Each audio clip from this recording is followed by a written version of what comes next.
संसार अज्ञान काल की तरह सत्य एवं सुख रूप नहीं रहता है। किसकी बात कर रहे हैं? जिसने कि ब्रह्म को जान लिया। कैसा जाना है? अखंड रूप से जान लिया। तो फिर अब उससे एक अणु भी भिन्न नहीं। तो तुम किस पहाड़ पे जाकर कहोगे कि परमात्मा अलग है और मैं इधर बैठा हूँ? तुम कहाँ जाकर कह सकोगे कि वो उधर है और मैं इधर हूँ? जब उसने सारे देश को अपने में मिला लिया, सारे काल को अपने में मिला लिया और सब रूपों को भी अपने में मिला लिया, तो तुम अपने को अलग सिद्ध कर सकोगे? बोलो नहीं। तो तुम तो ऑटोमेटिक ब्रह्म रूप बिना साधन के। यदि वह संसार अज्ञान काल जैसा सत्य व सुख रूप भासित हो रहा है तो जानना चाहिए इस मूर्ख को अभी आत्मबोध नहीं हुआ है। ये लक्षण है। क्या कहा है हमारे ऋषियों ने? जाके मति ध्येय गेय कछु ओरा। जिसकी बुद्धि में ये है कि परमात्मा अभी मुझे मिला नहीं है और अब मैं साधन करके उसे प्राप्त करूंगा, तो जाके मति ध्येय गेय कछु ओरा ते नर पशु बिना यह वेद ढिंडोरा। वो मनुष्य नहीं है, वो पशु है। वेद का ये ढिंडोरा है। वेद में कहाँ ढिंडोरा लिखा है? यजुर्वेद के बृहदारण्यक उपनिषद के प्रथम अध्याय के चतुर्थ ब्राह्मण के 10वें मंत्र में ये लिखा है कि जो देवताओं की उपासना करता है वो देवताओं का पशु है। तो जैसे कोई किसान नहीं चाहता कि मेरे पशु को चुरा ले क्योंकि उससे जीवन चलता है, ऐसे ये देवता भी नहीं चाहते हैं कि इन पशुओं को कोई निरंजन ग्वाला चुरा के ले जाए। तो निरंजन ग्वाला के मार्ग में ऐसा विघ्न डालो कि ये मेरे पशु मेरे पास बने रहे। तो ये उसका जो देवताओं की उपासना करता है उसको उपनिषदों में पशु कहा। और रामायण गीता में भगवान ने 3 जगह महामूर्ख कहा। 7वें अध्याय में भी मूर्ख कहा, तो 9 अध्याय में भी मूर्ख कहा, और इसी प्रकार अध्याय 2 के 33 श्लोक में भी मूर्ख कहा। और बल्कि कहा मेरी बात नहीं मानेगा तो तू महान विनाश को प्राप्त होगा। भगवान के दर्शन का देखो चमत्कार। लोग कहते भगवान के दर्शन हो जाएंगे तो कल्याण हो जाएगा। अरे भगवान का मित्र कहो, भगवान का शिष्य कौन? अर्जुन। और अर्जुन को कहा जा रहा कि अगर तू मेरी बात को नहीं मानेगा तो साला नरक जाएगा। सीधा शब्दों में महान कष्ट को तो महान कष्ट का वैकुंठ में मिलेंगे कि स्वर्ग में मिलेंगे? तो उन्होंने घुमा के बोल दिया कि महान दुख को पाएगा, तो महान दुख के लिए कहाँ जाएगा? तो नरक ही तो जाएगा। यानी भगवान के दर्शन का फल भी ये है कि बिना ज्ञान के मुक्ति किसी साधन से भगवान के दर्शन से अगर हो जाता तो अर्जुन के मन में प्रश्न ही नहीं उठता, संदेह नहीं उठता। अर्जुन कहता है कि मैं आपकी शरण में आया हूँ, मेरा कल्याण कैसे हो वो मुझे उपदेश करिए। तो दर्शन से अगर कल्याण हो जाता तो दर्शन हो ही रहा था, लेकिन दर्शन से कल्याण नहीं हुआ। फिर गीता उपदेश करना पड़ा।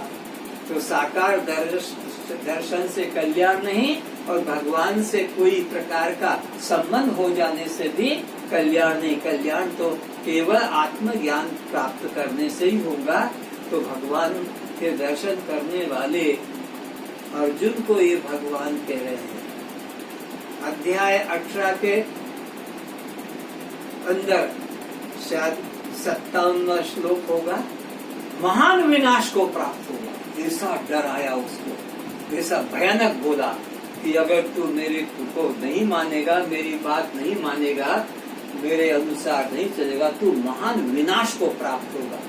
ऐसा घोषणा किया है। तो यहाँ पर समझना है कि वो परमात्मा से हम कोई अलग अखंड परमात्मा होने से हम उससे अलग नहीं है। वह परमात्मा वो चेतन सत्ता मैं। वह अभी अज्ञान निद्रा से जागृत नहीं हुआ है, मोह निशा सब सोवन हारा।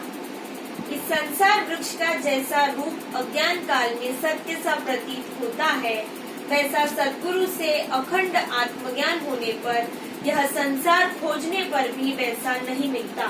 तो सद्गुरु के उपदेश के द्वारा ये तुम्हें निश्चय करना है कि ये संसार मुझसे अलग, मैं संसार के परमात्मा से संसार अलग नहीं है, बल्कि परमात्मा ही संसार रूप में विद्यमान है। और जिसने ये जान लिया कि अभी परमात्मा मुझसे अलग है, तो वो ब्रह्म हत्यारा है।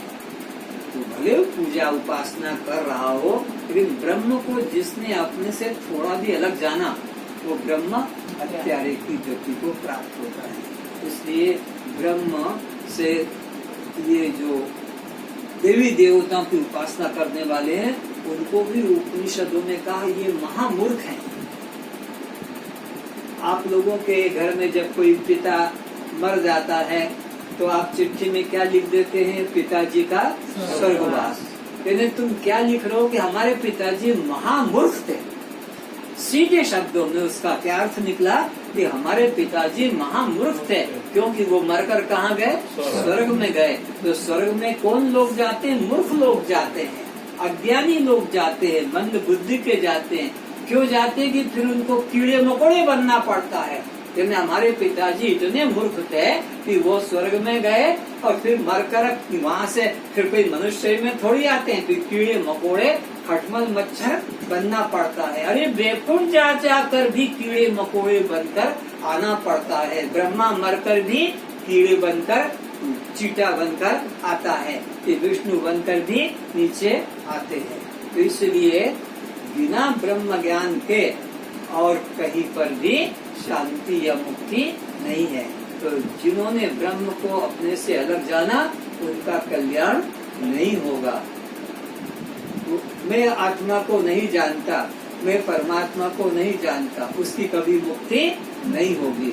और जो जानता है कि मैं आत्मा हूँ, वो मुक्त है। जो जानता है कि मैं आत्मा हूँ, वह मुक्त है। जैसे प्रकाश के अभाव से अंधकार प्रतीत होता है, प्रकाश होते ही अंधकार खोजने से नहीं मिलता। इसी प्रकार आत्मा के अज्ञान से जगत भासता है, किंतु अखंड सर्वव्यापक सर्वाधिष्ठान आत्मा का बोध होने से यह कल्पित सत्ताहीन जगत अंधकार की तरह अभाव रूप हो जाता है।